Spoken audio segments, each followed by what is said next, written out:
Mutual fund में invest करने के लिए आपको बहुत सारे ऑप्शंस मिल जाएंगे। यदि आपको कोई सेक्टर पसंद है और आपको विश्वास है कि वो सेक्टर आने वाले सालों में अच्छा परफॉर्म करेगा, तो आप उस सेक्टर का कोई इंडेक्स फंड भी देख सकते हैं। सेक्टरल फंड इक्विटी फंड ही होता है जो कि निवेशकों का पैसा सिर्फ एक ही सेक्टर या इंडस्ट्री की कंपनीज में इन्वेस्ट करता है, जैसे कि टेक्नोलॉजी सेक्टर, इंफ्रास्ट्रक्चर सेक्टर या एनर्जी सेक्टर। जब किसी इन्वेस्टर के पोर्टफोलियो में किसी स्पेसिफिक सेक्टर का कम एक्सपोजर होता है तो वो उस इंडस्ट्री के सेक्टर फंड के बारे में विचार कर सकता है। साथ ही पोर्टफोलियो को डाइवर्सिफाई करने और हेज करने के लिए भी सेक्टरल फंड का उपयोग किया जा सकता है। तो चलिए इस वीडियो में हम आज कुछ अच्छे सेक्टरल फंड्स की बात करेंगे जो कि अभी के समय टॉप सेक्टरल फंड्स में शामिल है। दोस्तों, ये वीडियो सिर्फ एजुकेशनल पर्पस के लिए है, इसमें मैंने कोई भी इन्वेस्टमेंट करने की एडवाइस नहीं दी है। भारत एक ऐसा देश है जो आने वाले समय में बहुत तेज़ी से ग्रो कर सकता है और इसमें इंफ्रास्ट्रक्चर का रोल सबसे बड़ा होने वाला है। यदि किसी इन्वेस्टर को ऐसा लगता है कि आने वाले समय में इंफ्रास्ट्रक्चर सेक्टर में अच्छी ग्रोथ आ सकती है, तो वो इंफ्रास्ट्रक्चर के सेक्टर फंड में इन्वेस्ट करने के बारे में सोच सकता है।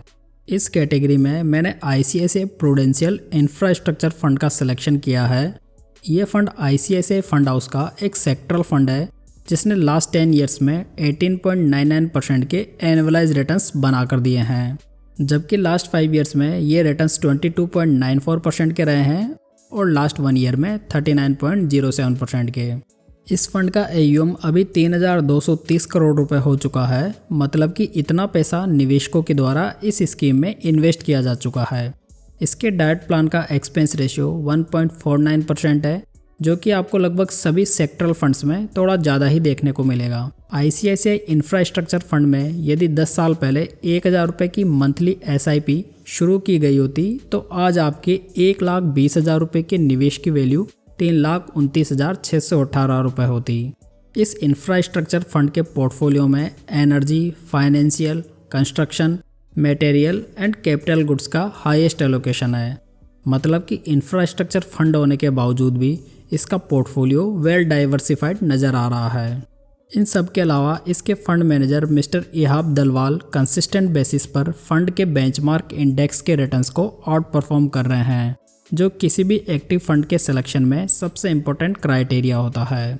इस फंड में 100 रुपये से SIP और 5,000 रुपये से लमसम शुरू किया जा सकता है। दोस्तों, यदि आप म्यूचुअल फंड्स या स्टॉक्स में इन्वेस्ट करने के लिए कोई बढ़िया इन्वेस्टमेंट प्लेटफॉर्म खोज रहे हैं तो एम स्टॉक आपके लिए एक अच्छा विकल्प हो सकता है।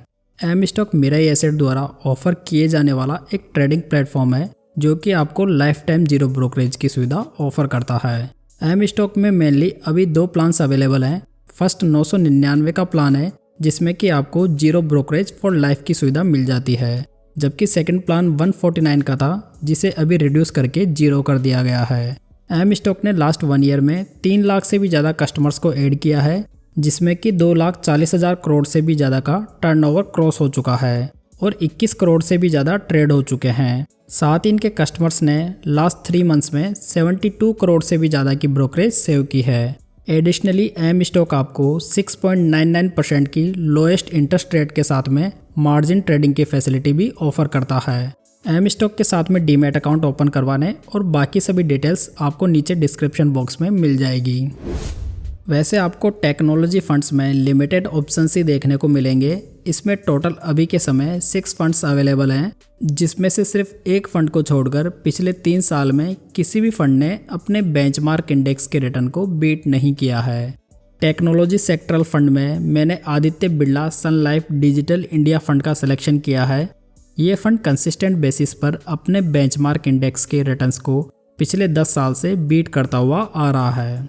ABSL डिजिटल फंड ने लास्ट 10 ईयर्स में 19.63% के, लास्ट 5 ईयर्स में 23.46% के और लास्ट 1 ईयर में 24.77% के बढ़िया रिटर्न्स बना कर दिए हैं, जहां पर इसकी रैंक हमेशा फर्स्ट या सेकंड रही है।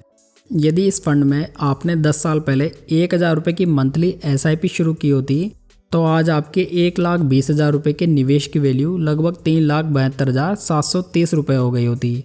इस फंड का benchmark index S&P BSE tech TRI है, जबकि इसका AUM 4018 करोड़ रुपए है। वहीं इसके डायरेक्ट प्लान में इन्वेस्ट करने पर आपको 0.82% का एक्सपेंस रेशियो देना होगा। इस फंड के पोर्टफोलियो में 33 स्टॉक्स मौजूद हैं, जिसमें कि 76.01% टेक्नोलॉजी स्टॉक्स में इन्वेस्टेड है। इस फंड को 2014 से मिस्टर कुणाल संगोल मैनेज कर रहे हैं। इस फंड में आप 1000 रुपये से लमसम और 100 रुपये से SIP शुरू कर सकते हैं। वैसे टेक फंड्स US मार्केट पर बहुत ही ज़्यादा डिपेंड करते हैं। यदि US मार्केट में कुछ प्रॉब्लम है या स्लो डाउन है तो इसकी वजह से इनका बिजनेस लंबे समय तक परफॉर्म कर ही नहीं पाता है। इसलिए IT फंड्स में इन्वेस्ट करते समय आपको इस प्रकार के रिस्क का ज़रूर ध्यान रखना चाहिए। इस प्रकार की स्कीम्स में वो फंड्स आते हैं जो डायरेक्टली या इनडायरेक्टली कंजम्पशन डिमांड के आधार पर ड्राफ्ट किए जाते हैं। यदि आपको भी कंजम्पशन सेक्टर में बिलीव है तो इसमें भी आपको कुछ अच्छे फंड्स देखने को मिल जाएंगे।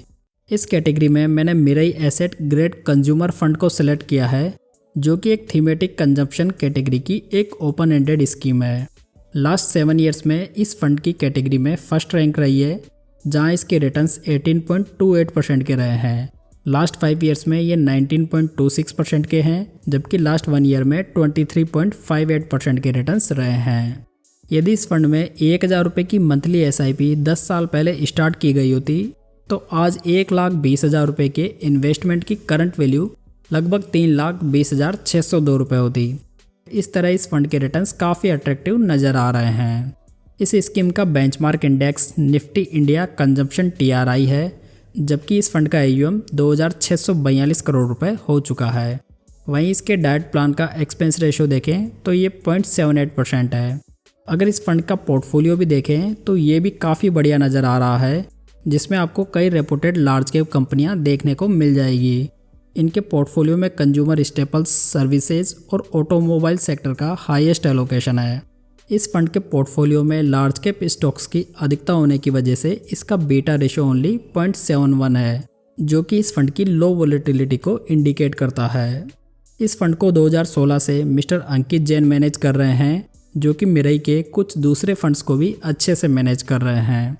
यदि किसी इन्वेस्टर को इस फंड में इन्वेस्ट करना है तो वो 1000 रुपये से SIP और 5000 रुपये से लमसम शुरू कर सकता है।